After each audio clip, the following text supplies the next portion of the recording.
समस्त को नमस्कार। ख्रीष्टर प्रिय भाई एवं भनी माने आपण माने थंबनेल देखिकी आपण जानि सारिथिबे आमे माने केउ मानको विषय आमे आलोचना करिबा।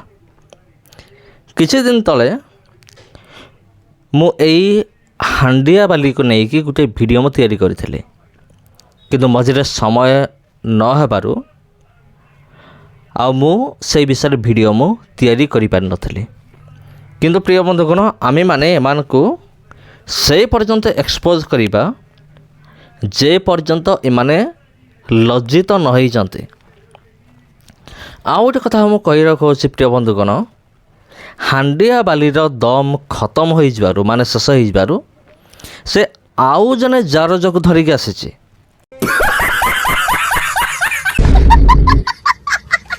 आउ एमाने दुई जन मिसिके एमाने कोन करिवे, एमाने दी जन मिसिके एमाने हंगामा करिवे सोशल मीडिया रे ख्रीस्टियन मान को विरुद्ध रे। आ एमाने आछंती ख्रीस्टियन मान को एक्सपोज करिया पई, बाइबल को एक्सपोज करिया पई मा आछंती।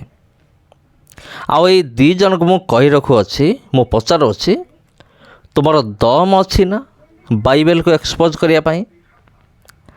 आ तुमे दीटा एमिति भूकी हेउथाओ ना, आ तुमे जेते भूकी होउथबो आ ख्रीस्टियन मान को संख्या सेते बढ़ुथबो। एटा मन रख, तुमे सोशल मीडिया रे जेते भूकी हेबो ख्रीस्टियन मान को संख्या सेते बढ़िबो।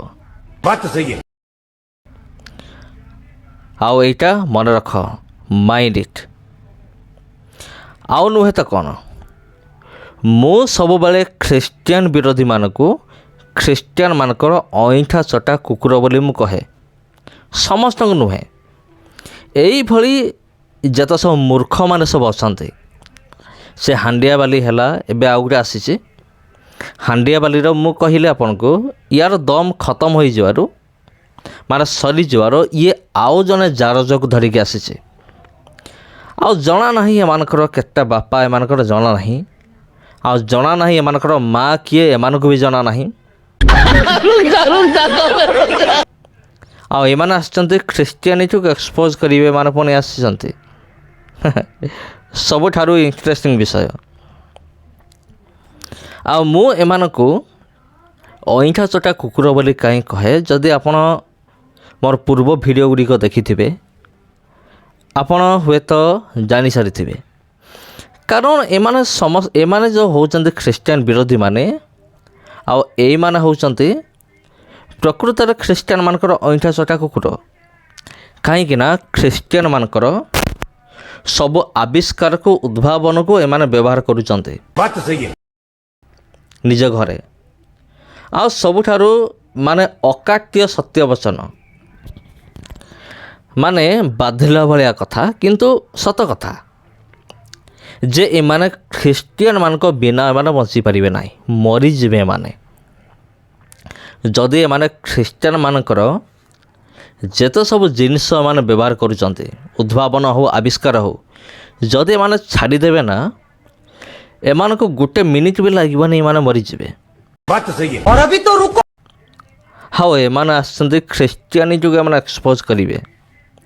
आउ एमानकर भाग्य भल, आमर ख्रीस्टियन भाई भणी माने शांति प्रिय लोक माने प्रभु जीशु ख्रीष्ट कहिचंती जे तुम माने हिंसा बदल रे हिंसा कर नाही। जदि किए तुमर गुटे गाल रे चापुड़ा मारुची ताको आर गाल देखै दियो। ए सब आदर्श प्रभु जीशु शिखै जाइचंती। आउ एई आदर्श को अनेक ख्रीस्टियन लोक माने फॉलो करूचंती। सेथि पई एमानकर भाग्य भल। ए जो हांडिया बाली एवं आउ जन जो जारज अच्छे एमानकर भाग्य भल। ख्रीस्टियन लोक माने शांति प्रिय लोक अटंती। जदि प्रभु जीशु ख्रीष्ट बाइबल रे गुटे आदेश देई थांते जे ख्रीस्टियन विरोधी मान को तुमे मार, तबे ख्रीस्टियन लोक माने एमान को गोड़े गोड़े हाणी थांते मानको। किंतु एमानकर भाग्य भल, बाइबल सेमती करिया पाई अनुमति दिए नाही। प्रभु जीशु ख्रीष्ट से समस्त विषय शिखै नाहांते। सेथिपाई एमानकर भाग्यटा बहुत बढ़िया। कौन किलो हांडिया बाली तू कहतुलु तू कुआरे बाघुणी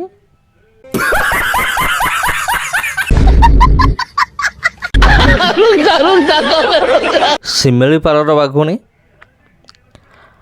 ଯଦି ତୁ ପ୍ରକୃତରେ ବାଘୁଣୀ ତେବେ ଆଉ ଜଣେ ଜାର ଯୋଗୁଁ କାହିଁକି ଧରିକି ଆସିଛୁ? ତୁ ତ ଏକା ସାମ୍ନା କରିବା କଥା। ଆଉ ତୁ ଯଦି ଶିମିଳିପାଳର ବାଘୁଣୀ, ଆମେ ହେଉଛୁ ଚନ୍ଦକା ଜଙ୍ଗଲର ହାତୀ। बात तो सही है। और अभी तो रुको। ବୁଝିପାରିଲୁ ତ? ଆଉ ହାତୀର ଆଉ ବାଘର ଦମ୍ ନାହିଁ ହାତୀକୁ ସାମ୍ନାରୁ ଆକ୍ରମଣ କରିବ। ବାଘକୁ ଆପଣ ଦେଖନ୍ତୁ, ଖ୍ରୀଷ୍ଟର ପ୍ରିୟ ଭାଇ ଭଉଣୀମାନେ, ବାଘ ସବୁବେଳେ ହାତୀକୁ ପଛରୁ ଆକ୍ରମଣ କରିଥାଏ। ଆଉ ବାଘ ଯଦି ଭୁଲରେ ଯଦି ହାତୀର ସାମ୍ନାକୁ ଯଦି ଆସିବ ନାହିଁ କି, ହାତୀ ଶୁଣ୍ଢରେ ଧରିକି ଗୋଟେ କଚଡ଼ାରେ ଏକାଥରେ ମାରିଦେବ। ଆଉ ହାଣ୍ଡିଆ ବାଲି କହୁଛି କ'ଣ, ମୁଁ ହେଉଛି କ'ଣ ବାଘୁଣୀ, ଶିମିଳିପାଳର ବାଘୁଣୀ, ଆମେ ହେଉଛୁ ଚନ୍ଦକା ଜଙ୍ଗଲର ହାତୀ। ସେଥିପାଇଁ ତୁମକୁ ଏମିତି ଖୋଲମ ଖୋଲା ଆମେ ଚ୍ୟାଲେଞ୍ଜ କରୁଛୁ। ଯଦି ଦମ୍ ଅଛି ସାମ୍ନାକୁ ଆସ। ଆଉ ତୋତେ ମୁଁ ବି କହିଥିଲି ଯେ ଦମ୍ ଅଛି ସାମ୍ନାକୁ ଆସ, କିନ୍ତୁ ତୁ ତ ଗୋଟେ ମାଇ କୁତି, ତୁ ବାଘୁଣୀ ନୁହଁ, ତୁ ଗୋଟେ ମାଇ କୁତି। ଆଉ ପଛପଟୁ ଭୋକିବା ହେଉଛି ତୋର କାମ, ସାମ୍ନାକୁ ଆସିପାରିବନି। କାରଣ କୁକୁର କେବେ ହେଲେ ବି ହାତୀର ସାମ୍ନାକୁ ଆସେ ନାହିଁ, ପଛରୁ ସବୁବେଳେ ଭୋକେ।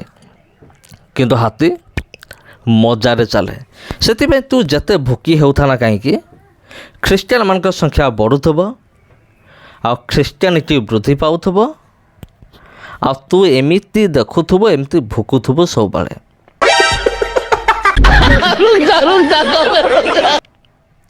ଏବେ ମୁଁ ଆସିବି ସେ ଜାରଜ ପାଖକୁ, ତୁ ଯାହାକୁ ନେଇକି ଆସିଛୁ ସେ ଜାରଜ ପାଖକୁ ମୁଁ ଆସୁଛି।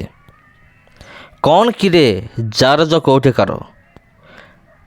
ତୁ ମର୍ଦ ନହଉ, ତୁ ହେଉଛୁ ଗୋଟେ ମାଇଚିଆ ହିଞ୍ଜିଡ଼ା, ବୁଝିଲୁ?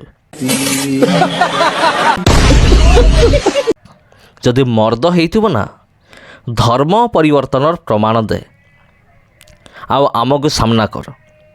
ଯଦି ପ୍ରକୃତରେ ମର୍ଦ ହେଇଥିବ, ତୋ ପଛରେ ଦମ୍ ଅସିକିରେ ମାଇଚିଆ ଜାରଜ କୋଉଠିକାର? ବାଇବେଲକୁ ଏକ୍ସପୋଜ୍ କରିବୁ, ତୁଇ ଯୀଶୁଙ୍କୁ ଏକ୍ସପୋଜ୍ କରିବୁ? ହଁ, ଆଗ ତ ଧର୍ମକୁ ଆଗ ସମ୍ଭାଳେ। ଶିବ ନିଜ ସ୍ତ୍ରୀକୁ ଛାଡ଼ିକି ଏକ ବେଶ୍ୟା ସହିତ ଗମନ କଲେ। ବ୍ରହ୍ମା ନିଜ ଝିଅ ସରସ୍ୱତୀକୁ ବିବାହ କଲେ, ବଳାତ୍କାର କରିକି ଗର୍ଭବତୀ କଲେ। ଆଉ କୃଷ୍ଣ ଯମୁନା ତଟରେ ନାରୀମାନଙ୍କ ଲଙ୍ଗଳା ଶରୀରକୁ ଦେଖି ଉପଭୋଗ କଲେ। ରାମ ନିଜ ପତ୍ନୀକୁ ସନ୍ଦେହ କଲେ ନେଇକି, ଆଉ ଶେଷରେ ସରଜୁ ନଦୀରେ ଆତ୍ମହତ୍ୟା କଲେ। ଯଦି ମୁଁ ବର୍ଣ୍ଣନା କରିବି ନାହିଁ କି, ଏମିତି ବହୁତ କିଛି ବାହାରିବ, କିନ୍ତୁ ମୋ ପାଖରେ ଟାଇମ୍ ନାହିଁ। ଯଦି ପାରୁଛି ନିଜ ଧର୍ମକୁ ସମ୍ଭାଳେ। ବାଇବେଲକୁ ଏକ୍ସପୋଜ୍ କରିବା ପରିବର୍ତ୍ତେ ଏଇ ଯେଉଁ ବିଷୟ ଗୁଡ଼ିକ ଲେଖା ହେଇଛି ହିନ୍ଦୁ ଧର୍ମଶାସ୍ତ୍ରରେ, ୟାକୁ ଟିକେ ବୁଝେଇ ଦେ।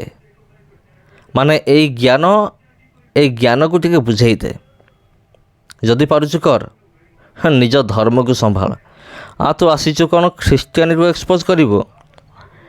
ଆଉ ତୁମେ ଦୁଇଟା ମନେ ରଖ, ହାଣ୍ଡିଆ ବାଲି ଆଉ ମାଇଚିଆ ଜାରଜ, ଦୁଇ ଜଣଙ୍କୁ ମୁଁ କହି ରଖୁଅଛି, ଟିକେ ସାବଧାନ ଥିବ ଟିକେ, ନହେଲେ କେଉଁ ଦିନ ଜେଲରେ ଯାଇକି ଚକି ପେଶିବ।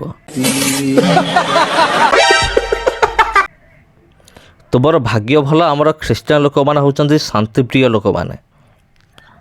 ଯଦି ତା ନ ହେଇଥାନ୍ତା ନାହିଁ କି, ତୁମର ଅବସ୍ଥା ଏବେ କ'ଣ ହେଇଥାନ୍ତା କେଜାଣି, ସେଇଟା ମୁଁ ବି ଜାଣେ ନାହିଁ। ଖ୍ରୀଷ୍ଟିଆନ ପ୍ରିୟ ଭାଇ ଭଉଣୀମାନେ, ସମସ୍ତଙ୍କୁ ପ୍ରଭୁ ଯୀଶୁଙ୍କର ବହୁମୂଲ୍ୟ ନାମରେ ଆନ୍ତରିକ ନମସ୍କାର। ଆଜି ପାଇଁ ଏତିକି, ପୁଣି ଭେଟ ହେବ ଆପଣଙ୍କ ସହିତ ଆଉ ଗୋଟେ ଭିଡ଼ିଓରେ, ଆଉ ଗୋଟେ ଅଧ୍ୟାୟରେ। ନମସ୍କାର।